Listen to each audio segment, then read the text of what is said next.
This is cool. Right in Hong Kong.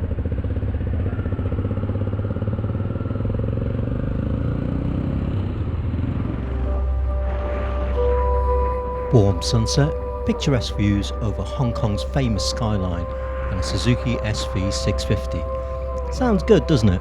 And a couple of years ago, this would have been next to impossible for a tourist like me. But here I am, a British-born Chinese guy in Hong Kong doing just that. My name's Carr. I've been riding motorbikes for decades, but I've never ridden in Hong Kong. Here's how I got to hire a motorcycle that completely transformed my experience of the city. And here's how you can do it too. When you think of Hong Kong, what do you think of?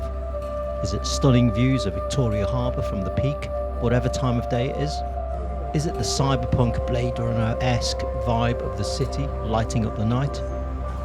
Maybe it's the delicious street food that is available 24 hours a day, or the many night markets that'll have you haggling for more.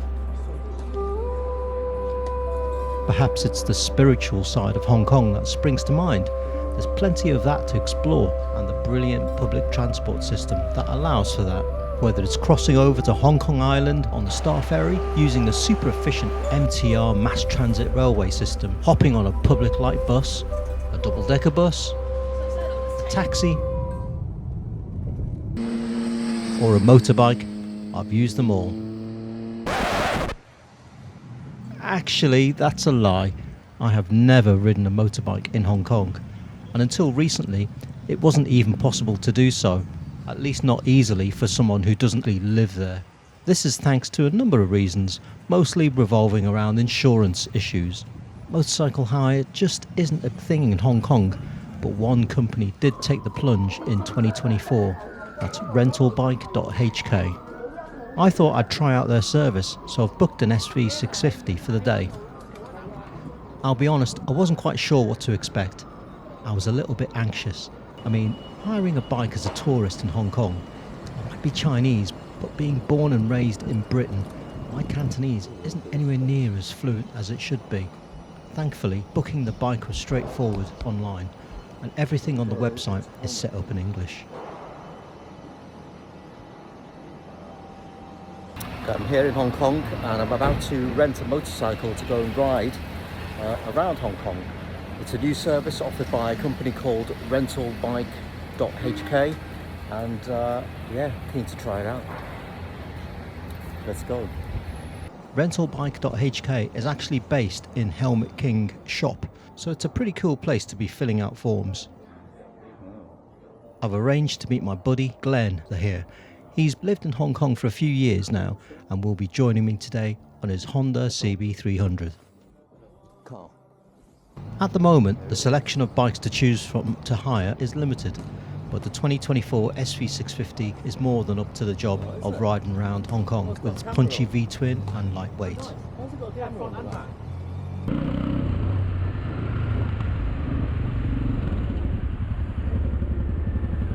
Even heading out of Kowloon Central area was a laugh. Threading through the traffic will never not be liberating, and doing it in Hong Kong even more so. Normally, I'd be stuck in that traffic, sitting in one of those taxis. Not today though.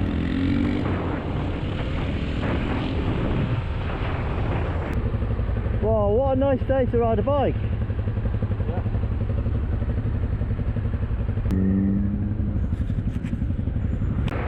We headed eastbound for some lunch in Sai Kung, followed by a little ride to the beach at Clearwater Bay, before catching up with my old mate Dave, who just happened to live nearby. You should get a helmet with a sun visor on it. A what? Sun visor. Hey! Well, everything. Functional. That's quite a good helmet, that. It's $400. And it's got a pin lock as well. Yeah. The views around Hong Kong are always spectacular. You're either looking out from the coast, the South China Sea, or you're gawping at some huge skyscrapers standing next to huge mountains. Day or night, the eye candy is everywhere.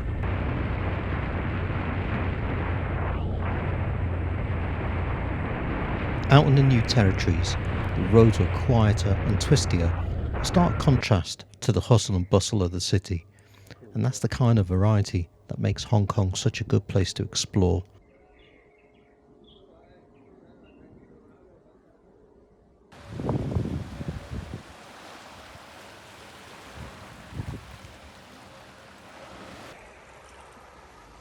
If I'd not been on the Suzuki, I would never have been able to go for lunch, enjoy the coastal roads, catch up with an old friend, or find the secluded Silverstrand beach in the new territories in the short few hours I had left in Hong Kong.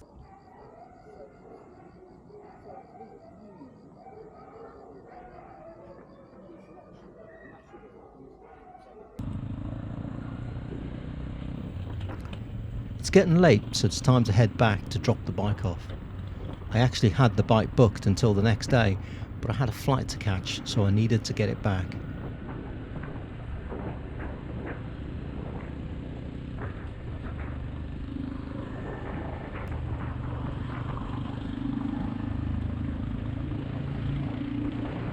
I was thinking that was the end of a really cool day, but there was still more to come.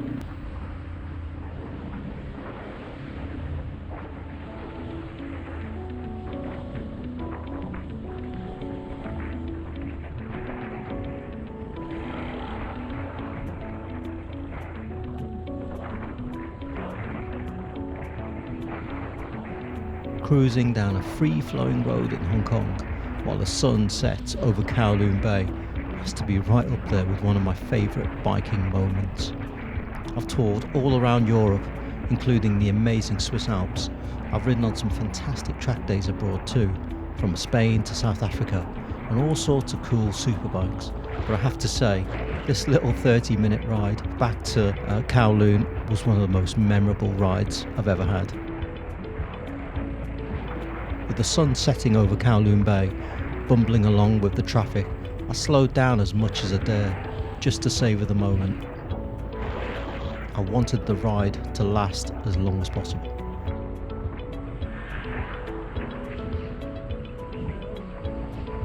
I felt like I was playing GTA, the Hong Kong edition. The colours were so vivid, the atmosphere was rich with the buzz of a place like no other on the planet, and I was enjoying it with the freedom that only a motorcycle can offer. And the truth is, I would have enjoyed that same freedom on a scooter, which, funny enough, was also available to rent. In fact, anything from a Dax 125, Kawasaki Ninja 500, Harley 883 or a Honda Hawk 1100 can be hired with prices starting from around £40 up to around £80 a day. If you need a helmet or a jacket, you can rent one of those too.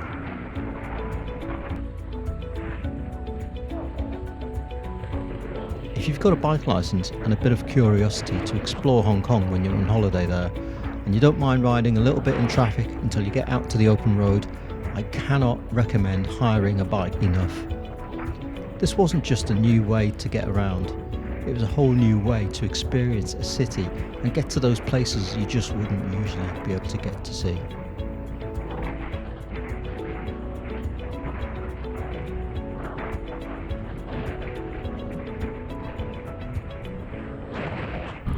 Before returning the bike, I stopped to fill up the tank.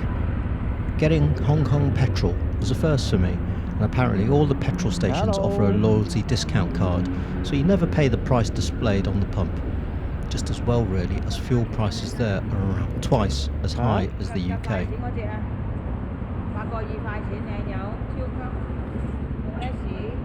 This one? First for everything. Yeah, because you won't get a discount, so you have to have that. Just throw it away after this one. Or for next time. Oh, keep it as a memento. Yeah, next year.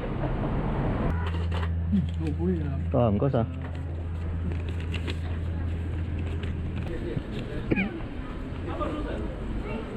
51. Big discount. 66 to 51. Yeah. $15 off. £1.50 off. Yeah, that's why you need to have the loyalty thing. Oh, right. Every garage, every petrol station gives a discount, but you have to be on the program. Oh. They will have all of them on their phone. Yeah. So let's go and hand all this back.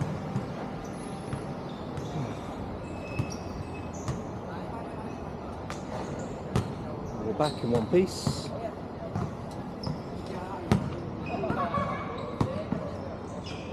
What a good day. What a great time.